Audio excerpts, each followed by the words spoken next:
What is up, fellow sickos? I am Dan Favale coming at you with another 24-25 NBA season look ahead. We are on to the Miami Heat, which means we are running it back with NBA freelance content creator Allana Tachauer. Follow her on the socials at Allana_Tachauer. That's at ALLANA_TACHAUER. The link to that is also in the podcast and YouTube description. We get into all things Heat. This was the first one, I think, and maybe the only look ahead we've done so far that ran under an hour. So look at us, very much pacing ourselves.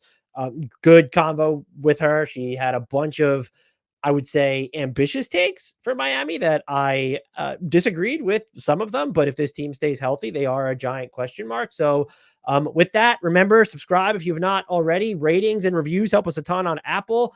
And if you've done all those things, be sure that you're subscribed on YouTube. Like and comment on all the videos. Help the algo love us back. Join our Discord. The link to that's in the podcast YouTube description. Share the content. Tell people about us. All that stuff is great and appreciated. Now let's get to talking some Miami Heat with Allana Tachauer. Allana, welcome back to the Hardwood Knocks podcast for another Miami Heat look ahead. This is year 4 of you coming on to do the Miami Heat look ahead. Is it really? I had 3 pegged. I guess I forgot about my rookie season here. Yeah, your rookie season. So you've come back now 4 times, which I mega appreciate, especially as I was telling you before we recorded. I have just a lack of feel for this team more so than any other team. But first, we must ask, how are you doing? I am doing well. I'm back out of retirement again for you. Literally, I know we were talking about this before you started recording, but I haven't done anything in, I think, a year. So apparently I'm back. We'll see if this is it for the season or not, but excited to be here. This is look, MJ did it. You can do it. I appreciate it, first and foremost. That's quite the comparison. I also want to say on record, I fumbled because in our office space, I have a Jimmy Butler and a DeMar DeRozan signed jersey, both on like the wall. And things got busy on my end and I was going to set stuff up there. And now I have this boring background. So this could have been a much better setting for us to do this in, but at least I got the gear on. So I would think your background's kind of interesting because you're the first one, at least this year, that I could just see right out the window and get a view too. Well, okay. Well, I'm glad you enjoyed it, but I realized like 5 minutes before I sat down that I really missed the boat, but that means I'll have to come back so I can show off my new office. Well, I do have to follow up. So you have one, like, it's a jersey that's signed by both Butler and DeRozan? No, I have a DeMar one and a Butler one because my fiance is a Bulls fan and I'm obviously a Heat fan. And it just so happened that we had both. So we were like, this is kind of perfect.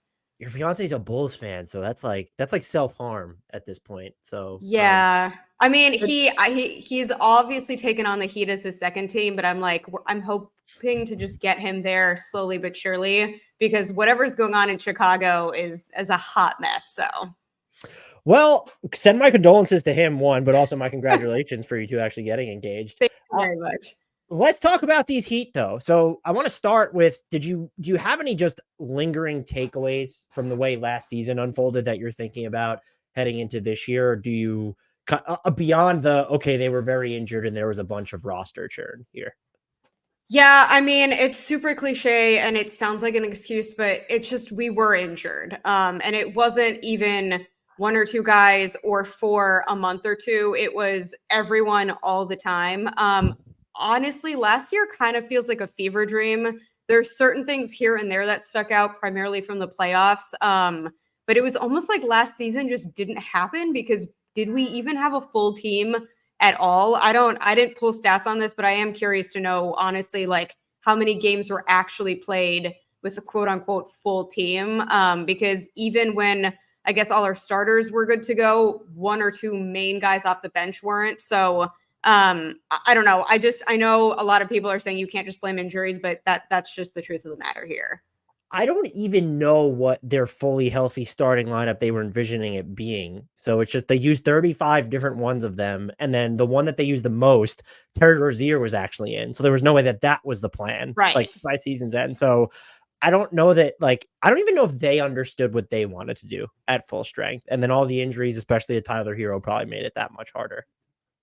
Yeah. I think that, I've said this time and time again, Spo, I feel like his one criticism is that when he pivots, it's not necessarily always in the best way. But even I cannot fault him at all for this season. There was just pivoting was an understatement. Every single game was something different. And I don't know. I'm ready for the season, and I'm ready to see hopefully what obviously we look like at full health or as close to that as possible. When you look at their offseason, they did not have financial flexibility. As we record this, they're like $1 million away, basically, from the second apron.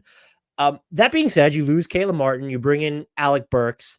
What just do you kind of like? Let's start here. How big of a loss does Caleb Martin end up being for them? They were able to retain Haywood Highsmith on. I was scolding the rest of the league for allowing that deal to be. He's so cheap. I don't understand why no one else beat that. But it was just like a very.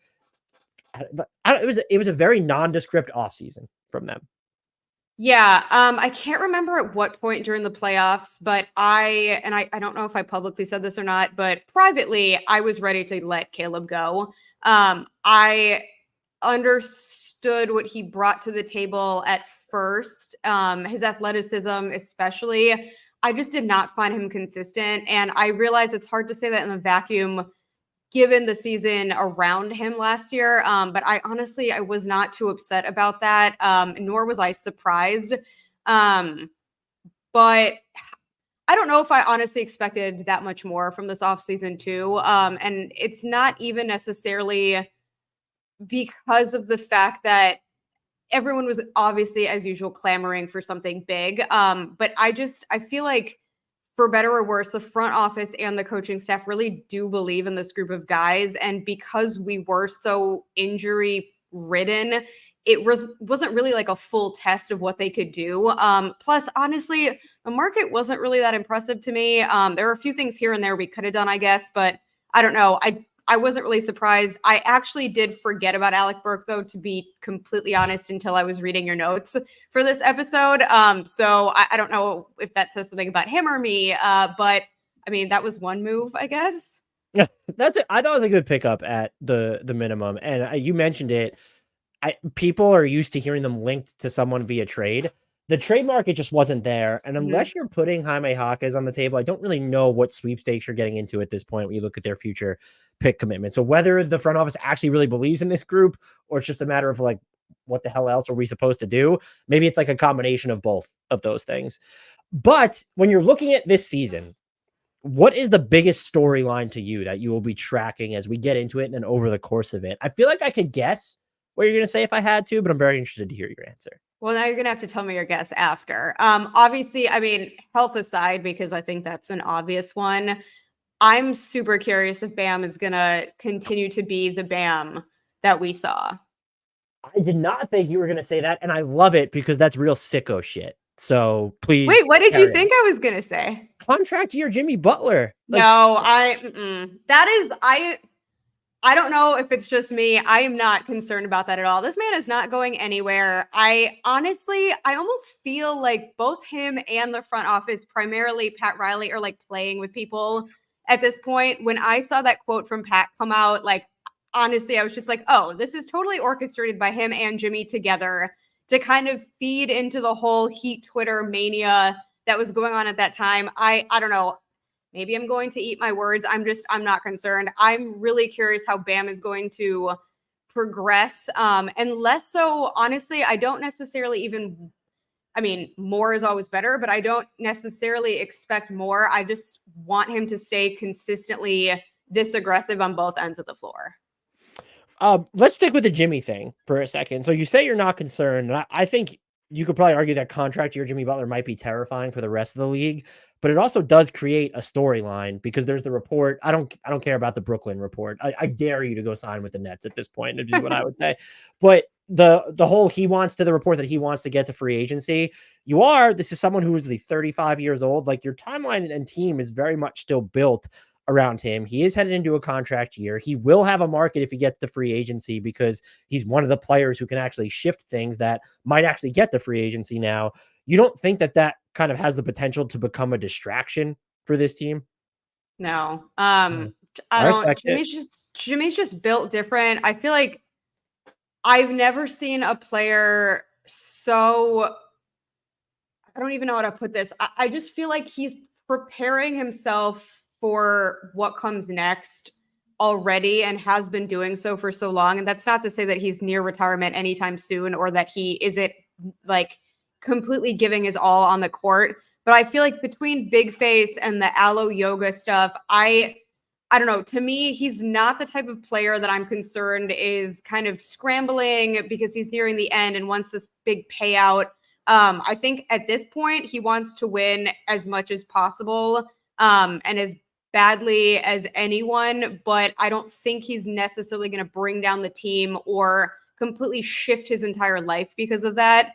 Again, I don't know if I just have a different read on him or a wrong read on both him and Riley, but just from things that I've noticed, especially last season, but even the 2 or 3 seasons prior, there's a lot of leaning in to everything, all the noise that's happening outside of the team, whether that's media or fans. And I don't know, to me, it's all just them like leaning into this narrative. That's interesting. I would be very concerned if you hit a rough patch or if this team is not as good as fans or internally they want to be. That I don't think he's going to like destroy them from within, but that's when it becomes gut check time of, well, like if we're like 8th, like what does that mean? Like he's only going to get older. And so that's the perspective I'm coming at it from. And also I think Jimmy Butler and the Heat in general have lost some of their mystique about like kind of fuck the regular season when you just weren't healthy to even once you got to the playoffs. And like there's only so many times you can get to the postseason while being like a fringe playoff team anyway. And so I think, again, it might not be. I think Jimmy Butler plays well. I think his aging curve has been fine. He put up like all-star caliber numbers last year. The 2-point efficiency dropped a little bit, but he did take more threes. He made more threes. I still am very curious to see how he specifically does age. Have you made anything of that about just like the trajectory of how his game gets, not only just leading into this season, but like if they're going to re-sign him, it's going to be years beyond that too. Yeah, I mean, I do think his game is going to have to change a little bit. I do think he's smart enough to do so in a way that it doesn't take, God forbid, like a major injury to have him have come to that moment. Whether that is, I don't know if it's taking more threes or honestly just becoming more of a facilitator. I think that he would rather protect his health than go full-fledged into, the way that he's been playing, I don't know, maybe 2-3 seasons ago and risk that.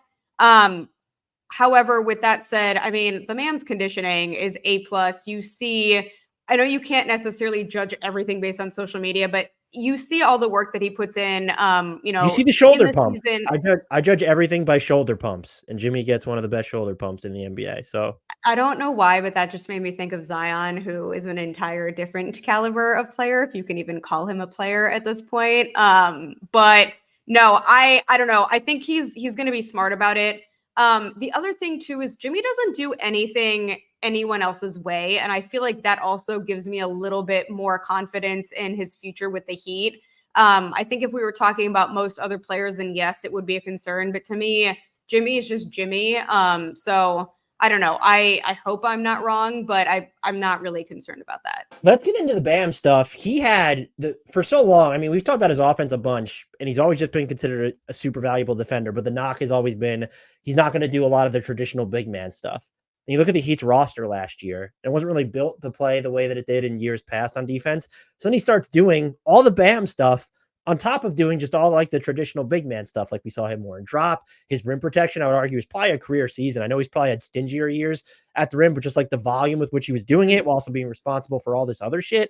What have you just made of like that part of his game somehow getting better when all along that's really been his calling card?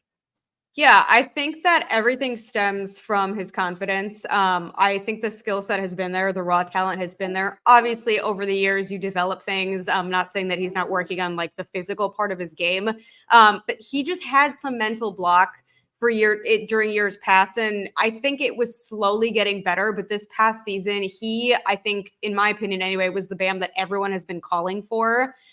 He was aggressive. He played smart. He took a lot more on his own shoulders, not only on the court, but I think off the court, he definitely led the team a little bit more. And obviously during the Olympics, he showed his strength on both ends too.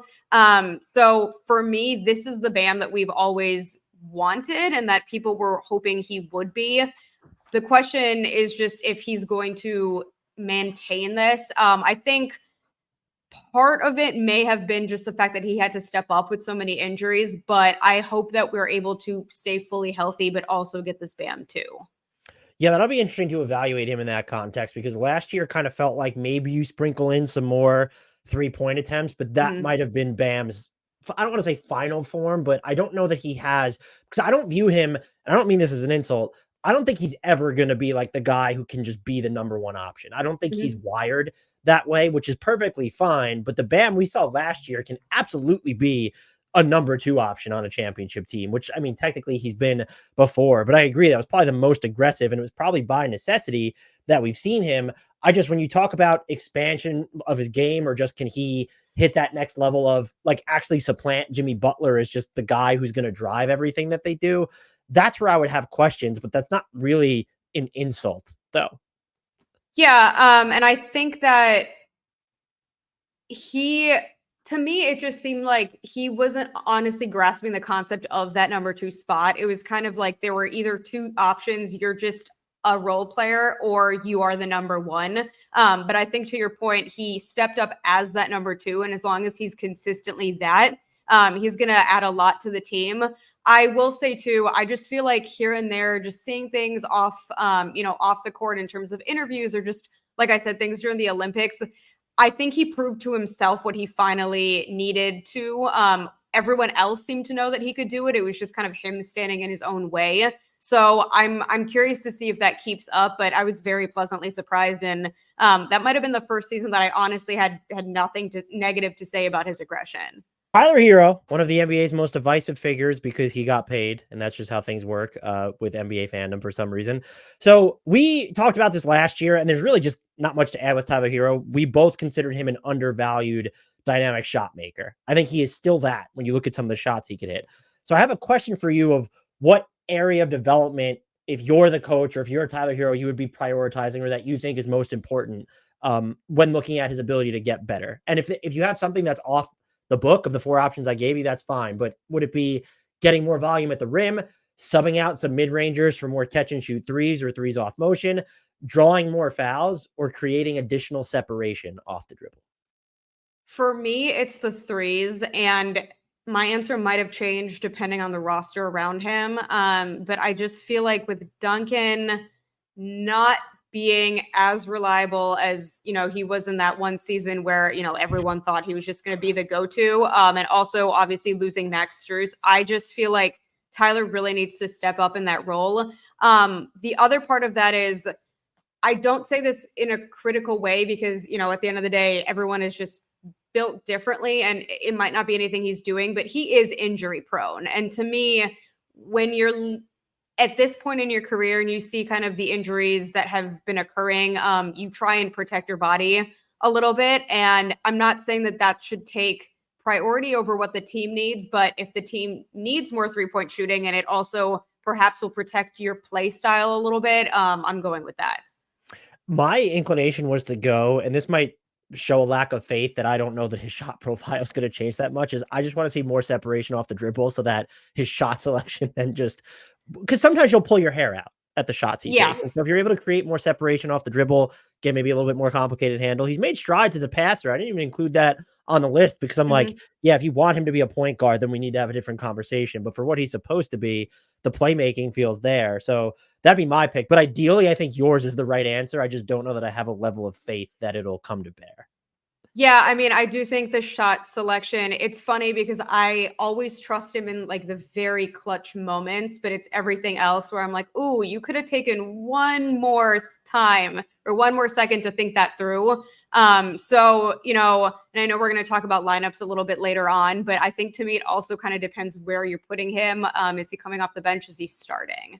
What did you make of your early impressions of Terry Rozier and then just scaling ahead his overarching fit with this team? And also, just by the way, one of the most like concerning like throwaway injury reports, like, oh, Terry Rozier's out for the season with a neck injury. And it was like, it turns out to be neck spasms. It seems like he's okay, but you hear neck and that's just like not an injury you hear a ton. And I remember like, well, yeah, shit. I mean, at that point I was just like, we can't have any nice things. Like this is just, it was the pinnacle of just doom of the season.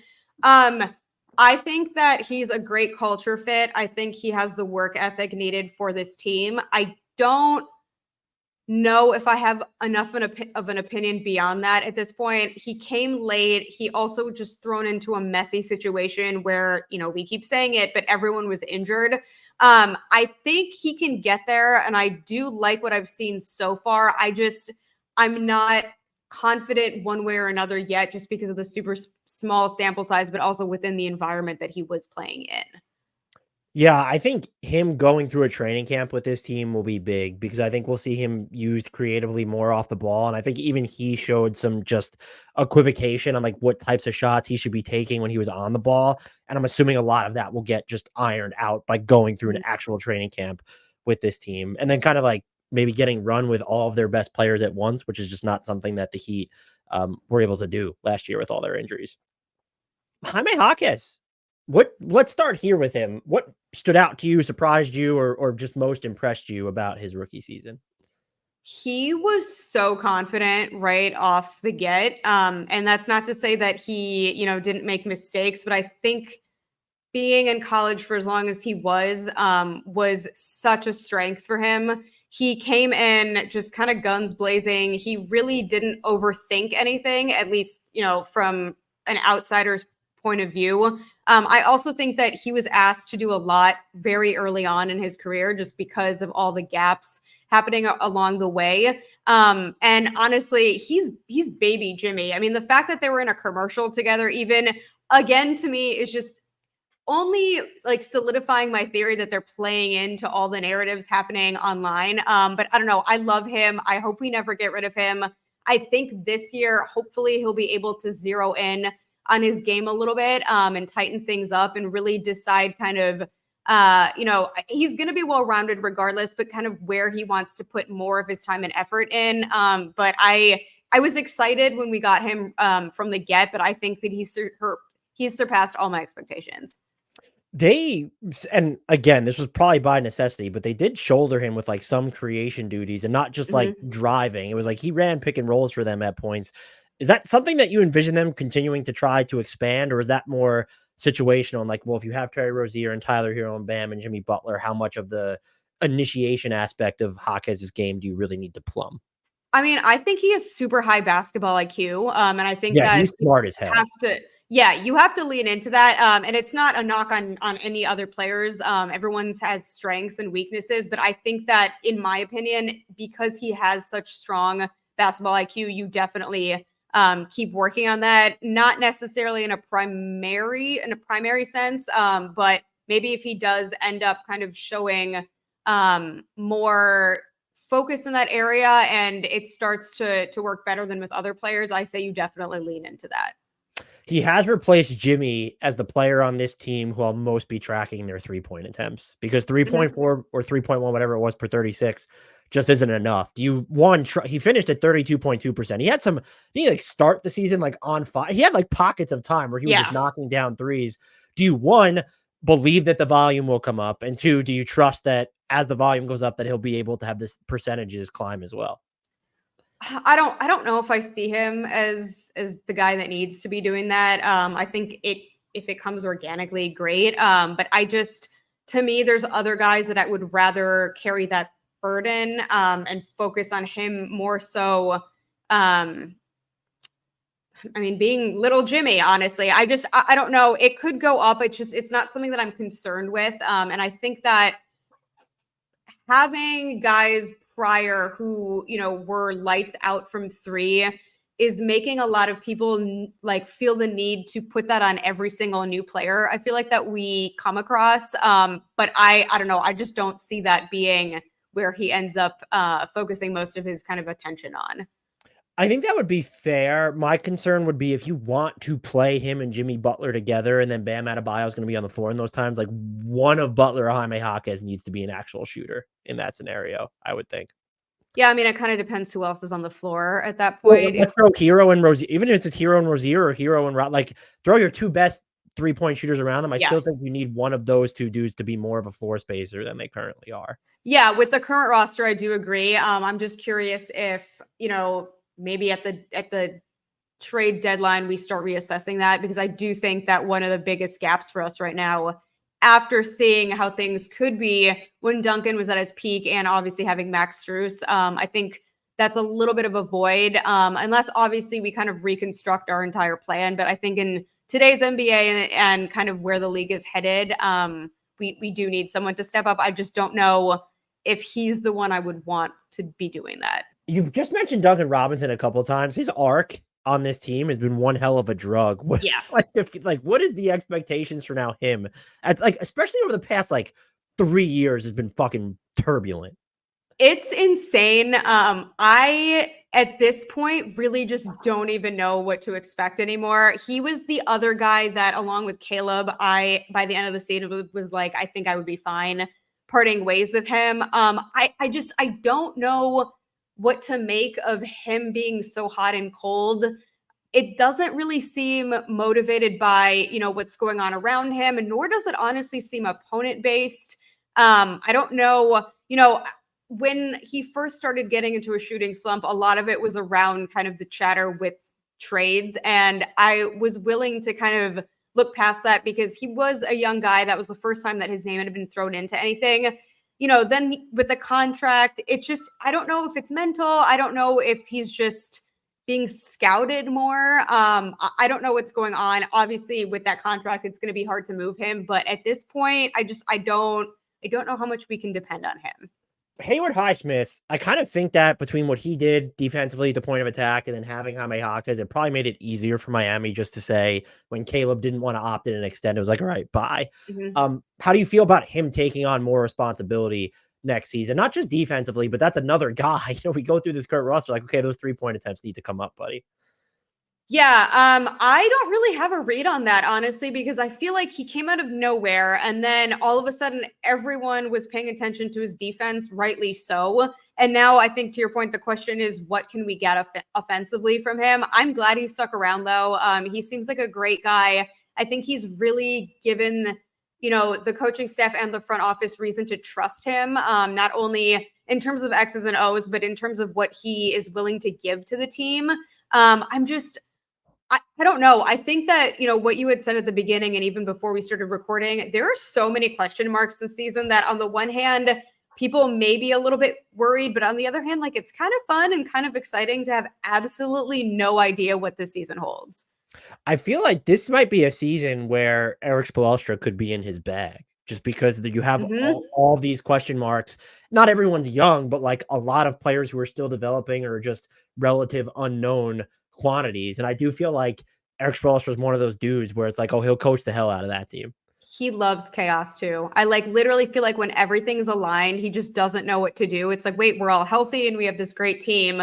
But then it's like suddenly there's all these injuries and there's all these guys who no one knows anything about. And he's just coaching his butt off. So yeah, I actually agree. And I think the team all really wants to prove themselves and prove kind of to the rest of the league that they are worth being feared. But I think they're also just loving the kind of underdog narrative that is continuing. How are you feeling about Nikola Jovic these days? What'd you make of his last season as a sophomore, and what are your expectations for him in year 3? He looked good this summer. I was pleasantly surprised by that. I do take that with a grain of salt, though, because it's a very different league and you're playing a different style of basketball. I don't know if I'm willing to trust him enough to put him in a starting lineup, for example, but I do think that the kind of rookie nerves have shaken off and that he's gotten a lot stronger defensively. He also seems to be taking his time a little bit more. He almost seemed to be very rushed with every possession, at least in his rookie year. So I am curious to see how that goes, but I'm not fully on board the train yet. Oh, I am. I am happy. Oh, I know. I'm happy you mentioned his defense because I thought he improved a lot there. He gave them some good rebounding. He was some of the assignments he had to take on are just some of the guys he spent the most time on. Those are actual bigs he was covering. And I've heard and read some people just kind of writing him off as this defensive liability over the offseason. I'm like, I don't think he's a great defender, but if the option is, I don't know if they'll go this route. They could start Jaime Jaquez and go a little smaller. But if it's between who do we want starting alongside Bam, Kevin Love or Nikola Jovic is not even a question for me. And I'm assuming that he don't want to revisit the Love Adebayo front court. Would they give it like 4 games last year before they ripped it out? Like, I can't even remember. Yeah, they also like don't love playing size and size together just over the last decade. So I kind of feel like they want to, though. Like, they might be do like, they? because look, they tried Kevin Love, and do you remember like a few years ago, we even talked about it. There was before he got injured, there was all this buzz about like they want to play Yurt and Bam Adebayo Yeah. together. And so I feel like they want to go big and they just can't figure out how to do it. But I think part of that, though, is when they're looking to construct the roster, they're always looking for like backups that aren't necessarily ready to even play alongside Bam. So for me, obviously, Kevin Love is a different situation because he's more the other way where he's a little bit too much of a veteran. But I don't know. I feel like they give it like a game or two and then it's never revisited into like an absolute, it's either during absolute garbage time or like by absolute necessity. So another player, Kel'el Ware, they draft him. Everyone loved that pick. Do you have any early impressions of him? So because my summer has been what it is, I have not really been able to form that great of an opinion. Honestly, I think I might have been able to watch like half a summer league game. I will say from highlights I've seen, he looks ready. Obviously, there will be a little bit of a transition period, but I don't think it's going to be one of those players that needs a year and a half to really get his feet under him. I think that obviously the size is there, but also the skill set beyond the size seems to be there. I have not watched enough to make kind of a strong opinion one way or the other. I hope they play him because my early impressions of him are like he will come in and make an immediate impact. They need rim pressure, and he will give you that if you give him at least some of a runway once he's catching the ball. I think he's going to end up being my co-host, Grant, has talked about like he could see him being like having a Derek Lively type vision to him when you're looking at him moving the ball. Okay. That would be huge for Miami. And you seem opposed to this based off what we just said, but I'm actually kind of hoping they play him and Bam together just to see what happens defensively. I know I'm not opposed to it. I just feel like Spo hates it. And every year I feel like I call for it and then I'm like, oh my God, it's happening. And then 30 seconds later, my dream has died and then is not revisited until perhaps the next season.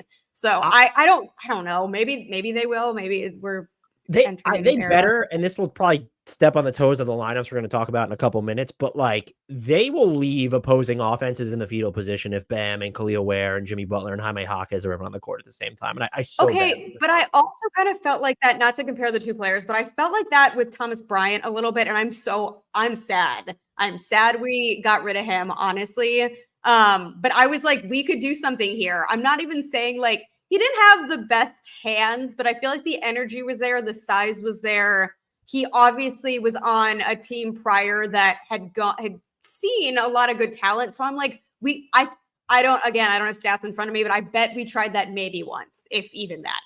Yeah, you know, Thomas Bryant's always had the energy of just like a toddler wandering around the supermarket and moving frantically, but not really know where they're like what they're doing, at least defensively for me. That's the vibe. I don't know. I just feel like he was like genuinely so happy for his team. Like, regardless of if he got any playing time, like he was the guy that I was just rooting for. And I'm like, I feel like there was more we could have done with him. I obviously understand that I'm not privy to like practices or what goes on behind the scenes, but to me, I was a little, obviously money plays into this, but I was a little surprised that we didn't give him more of a chance. Do you have any initial impressions of Pelle Larsson? Because that's turning. I literally in my notes wrote, please skip. Have not had a second to investigate this. He kind of, I don't know what they're going to like to the extent that they'll use him, but he reminds me, having watched him play in summer leagues, I don't look at these guys in college or anything. It's like, what if Bruce Brown Jr. could shoot way better and more than he does? Which is probably a pretty inflammatory thing to say about what was he drafted? Number 44. I don't even remember at this point, but I'm hoping that Pelle Larsson just gets like even some spot burn for this. Like there's injuries with the Heat all the time. So I would just like to see him in action. I mean, honestly, given how well we've drafted, I would not put them past drafting another gem. So excited to see. I was thinking about it the other day. I'm like, wow, I've probably this summer watched the least amount of basketball or read anything probably in the last easily 15 years of my life. So I'm extra excited for the season to start. That's honestly impressive when you consider we had the Olympics too this year. So it's like there was technically more actual basketball. I watched one Olympic game. One. That was my capacity this summer. So that probably should give you a sense of what I've been dealing with. But this fall, so far, looking a lot calmer. So excited to take in all things basketball. We've kind of talked about this a little bit already, but the Heat need offense. They were bottom 10 again for the second consecutive year. You can chalk some of that up to injuries, but at some point, like, you have to be fairly concerned. We talk about maybe Kel'el Ware will give them some additional rim pressure. This team needs to play faster. Like, they've been in the bottom 5 of average offensive possession time for the past 2 years too. Like, is that like, did we just kind of nutshell it like that? Is that what, and does this team, looking at the personnel they have now, do they have the ability to be much better, like noticeably better, like an above average offense than we've seen these past 2 years? I hope so. I don't think that I don't know if we're going to ever completely change our style of play or the type of offensive team we are. I feel like Spo, it's not to the point where, Popovich Spurs were, but there is some sort of like fundamental basketball with Spo. And I don't know if we're ever going to be that quick team that's just chucking threes at a high clip. I think we'll be better. And I do think the injuries play a significant part of that. We also have a relatively young team that should help, especially with, the new guys being picked up. So I hope so. But I feel like this past year was not the greatest indication of who we could be. It's just now we're like dealing with 2 years of it. So I'm hoping the thing I want to see from them the most is, like, I want to see them play faster. And it doesn't look, if they're going to, after, offenses hit their shots and they're going to have to slow things down. Okay, fine. But, like, after rebounds, after forcing turnovers, like, let's kick the butts into high gear. Like, I know Jimmy Butler's like 80 at this point, but that dude can play fast. And you mentioned they have some younger guys on Haywood Highsmith can do it. Bam Adebayo can do it. Like, Jaime Jaquez can absolutely do it. Yeah. So I'm hoping that we see at least a faster version of the Heat, because honestly, their best path towards getting better on offense, when you look at the personnel, especially if you can't bank on health, it's just like create more chaos and try and thrive in that. Well, and it's funny that you mentioned Bam, because it's almost like we forget how young he is or how old he is. It's like we look at him as this old head now because he's always being talked about kind of in conversation with Jimmy Butler as his number 2, but he should be acting like a young guy. I don't know. To me, he definitely should be relied upon kind of moving faster, but also just less of a veteran figurehead and more of just someone who's in his prime, which he is. Are you ready to enter the cookie cutter portion of the podcast? Always. Is there anything about this team that we have not discussed, obviously, that's flying under the national radar you think we need to talk about? I don't know. I feel like I sound like a broken record at this point. I just think that they love the underdog narrative and they know how much they're being discounted right now. They know, obviously, the roster has barely changed. I think that I say full health, but we're never fully healthy. At most of our health, I think we are going to shock a lot of people. So I don't know. I'm just leaning into the whole underdog narrative at this point. So you're like a really big believer in that the front office does buy into the product that they have currently assembled. Yes, minus maybe or 2 here and there. Do I think that perhaps if they could move Duncan more easily, they would? Yes, but I think given what we have and kind of the way that they're going about who they're retaining and also who they're drafting and so on, I do think they believe in this team pretty strongly. The thing that I'm wondering if it's receiving enough attention is whether they will have, let's just say they're right where you would expect them to be. They're in the playoff hunt. Do they have the urgency to make a move? And it basically has to be, we know the second apron limitations, like they can't go into it. So they can aggregate salary, but they can't take back more money. That's fine. That's workable. Would you expect them just, okay, you have Bam, you have some younger guys, but like you are on Jimmy Butler's timeline. Do you think that this is a team? I'm not even talking necessarily about a blockbuster, but that they will operate with urgency if the chance to upgrade presents itself in the middle of the season, where those moves are more difficult to negotiate. But we kind of saw this with Terry Rozier. It can be hard to integrate these guys in midstream. I do. I think though that they're more focused right now on showing everyone and themselves, I guess, what they can do right now with this roster. Because I think without that, it's going to be even harder to attain what they want to attain through moves at the deadline. If they're kind of just showing that they're injured and that, maybe it's another dud of a season. I think that they need to focus more on how they start off and get to that point.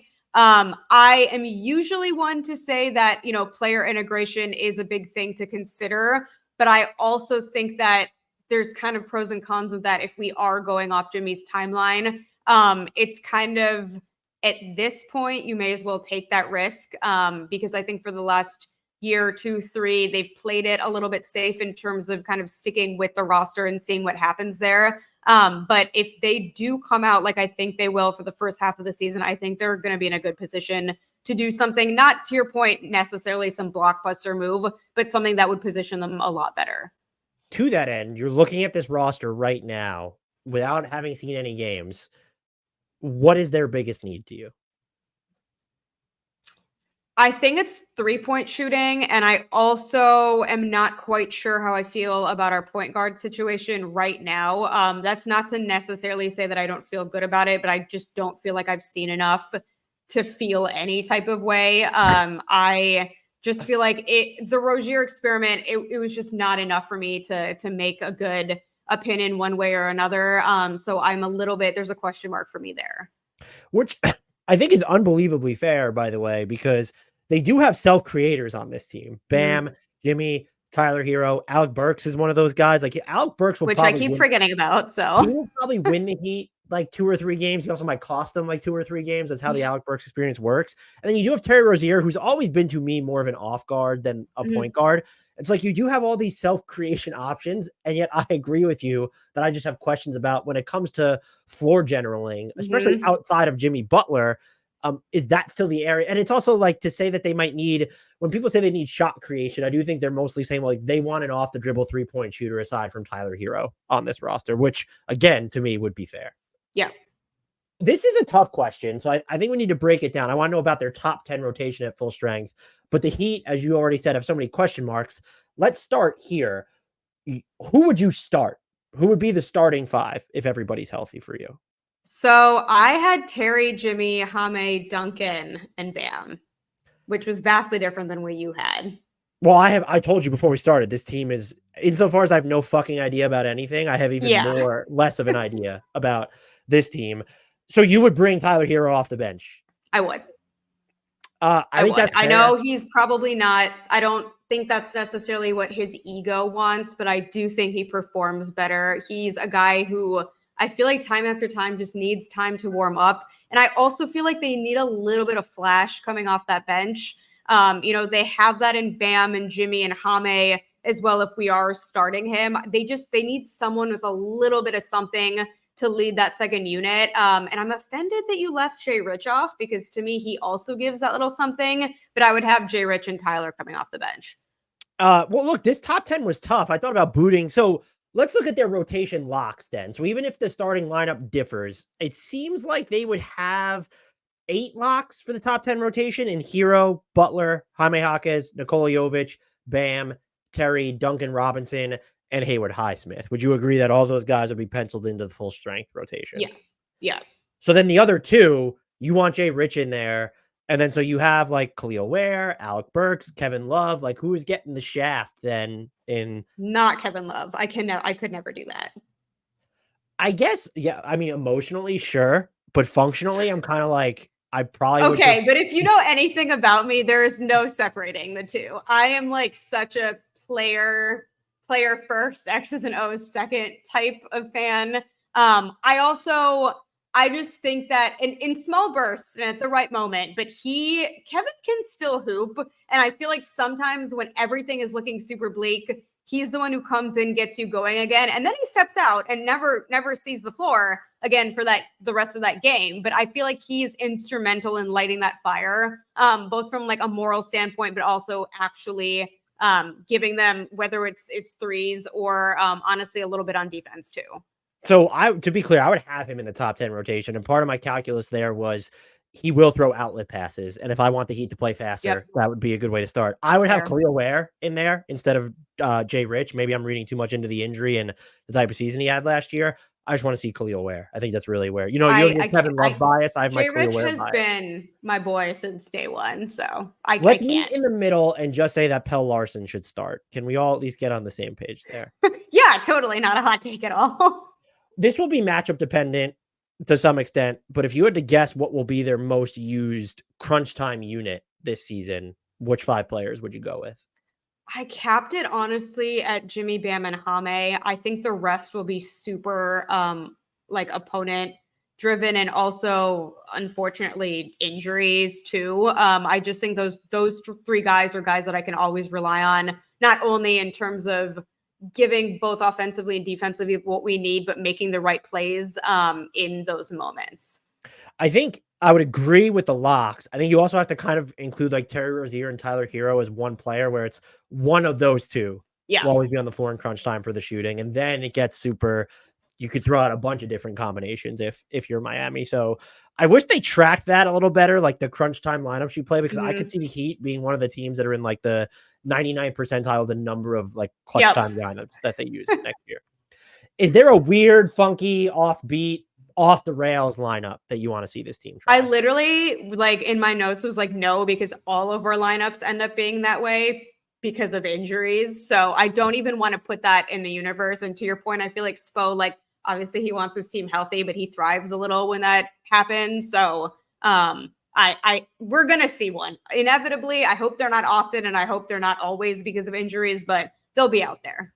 See, I bask in funky lineups, and so I'm gonna lean into the kind of F shooting and say, give me Haywood Highsmith, Jimmy, Jaime Jaquez, Bam, and Kel'el Ware, and let's throw that out there. And look, if you need the shooting, I'm willing to sub out Haywood Highsmith for Pelle Larsson, and then that might just solve. That might be like top 5 offensive material. I feel like you're gonna get a call and get recruited as some sort of the front office now. They're just like, that's so wacky, it might just work. And like you said, they're injured all the time. So I guess with this team, it's kind of like, all right, you might as well just brace for everything. I hope the more I say that, the more the universe is like, oh, you're on to me. Now we're gonna have the healthiest season known to man. Like that's like reverse psychology with the universe currently. And I'm also trying to manifest like playing time and success for Pelle Larsson. So I see that, yes. We're going to see it in the middle of next year. I'm going to get a DM in like January or February. It might be a loss. The Heat might have been blown out by 37. Be like, I kind of get what you were saying about Pelle Larsson 5 months ago. Okay, so keeping in theme with the Heat not really changing. Their over-under as we record this on September the 10th is 44.5. It was 44.5 when we recorded last year, Allana. So would you take the over or the under? I'm giving them 49 wins this year. Holy fuck. That is a lot. That's like I'm feeling good. I'm just gonna lean all the way into this. I'm excited. And that could just be because I'm basketball deprived. But I don't know. I think we're going to do a lot better and a lot more than a lot of people think. I'm assuming then that you believe like they're probably gonna have a top 5 defense or something, or are you just like that big of a believer in what the offense could be?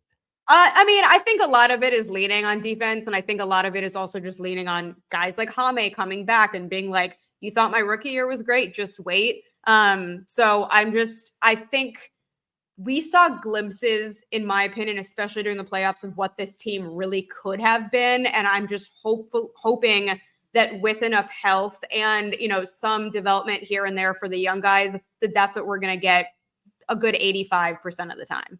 So I sent you a list of what I consider the most relevant Eastern Conference teams. And so on that list is the Boston Celtics, the Cleveland Cavaliers, the Milwaukee Bucks, the New York Knicks, the Philadelphia 76ers, the Indiana Pacers, the Orlando Magic, and the Atlanta Hawks. Health is the caveat for everyone, so we don't need to factor that in. But of those 8 teams, if you had to guess, you don't even necessarily need to go into the specific teams, but how many of them do you see Miami being better than next year? I don't even remember who I listed, but I said 5. 5 seems, I think that might, for me, that might be it. So Boston, I'm going to go no. And there's question marks with everyone, but I think I'd go no with the Sixers, the Knicks, and then at least one of the Bucks or the Cavs, if not both of them. So 5 feels that I might settle into like 3 or 4. I'm pretty high on the Cavs. If the Bucks are healthy, and you could use the health caveat for the Bucks. If you're going to use it for the Bucks, you have to use it for the Heat as well. So if they're better than 5, I mean, I guess that keeps in theme with your 49 win prediction too. So since we seem to differ here a little bit, let's try and workshop this in a lightning round fashion.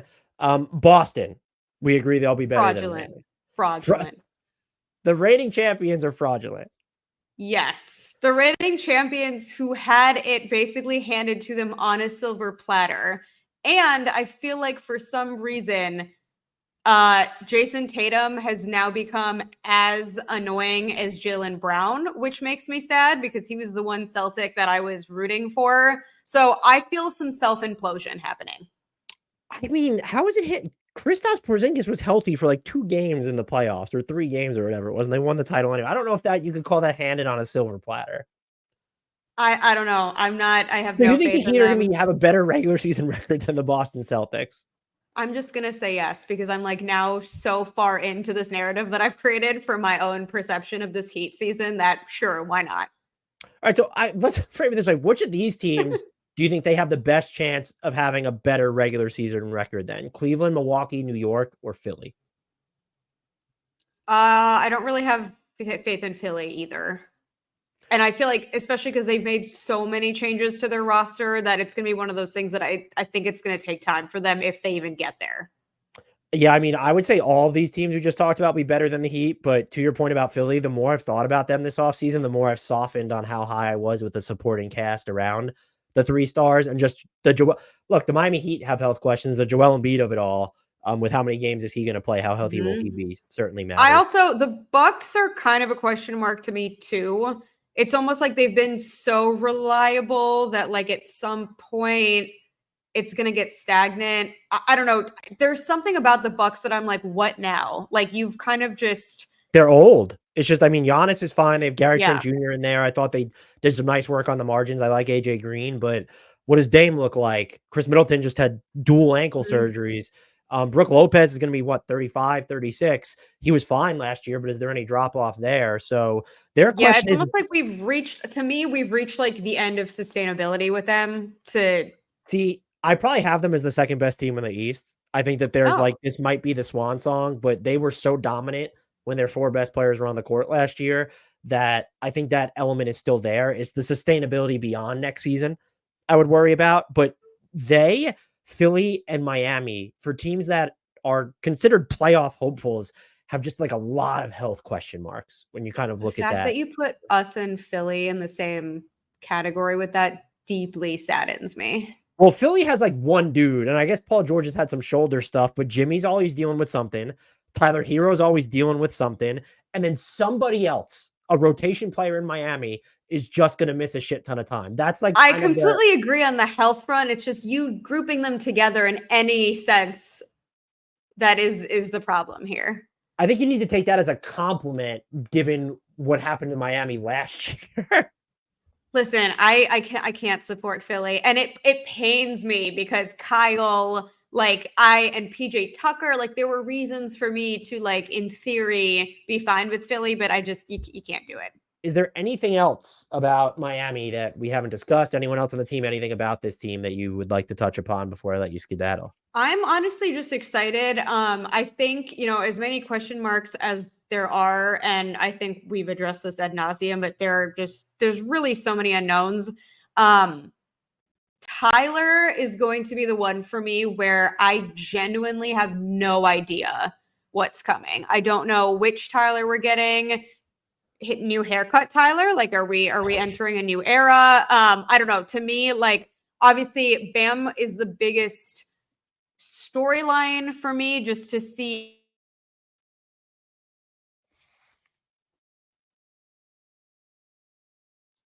into it. Yep, you're good. Obviously, this team has several question marks, and I did say that for me, Bam was kind of the biggest storyline to watch, but I am so curious what's going to happen with Tyler. I think for me, seeing what version of Tyler we're getting is going to be not necessarily the make or break for this season, but is going to be the most interesting thing. Allana, this was fun as always. Thank you for coming back. You're able just to tell our listeners where they can find you on the socials. Yeah, definitely. It's just Allana Tachauer on all platforms. I might not come out of retirement until next season again, but you can always find me on there for any ridiculous takes and probably going against Heat Twitter as usual. Allana, thank you so much for your time as always. And as you know by now, I'll be pestering you again down the line. Sounds great. Thank you.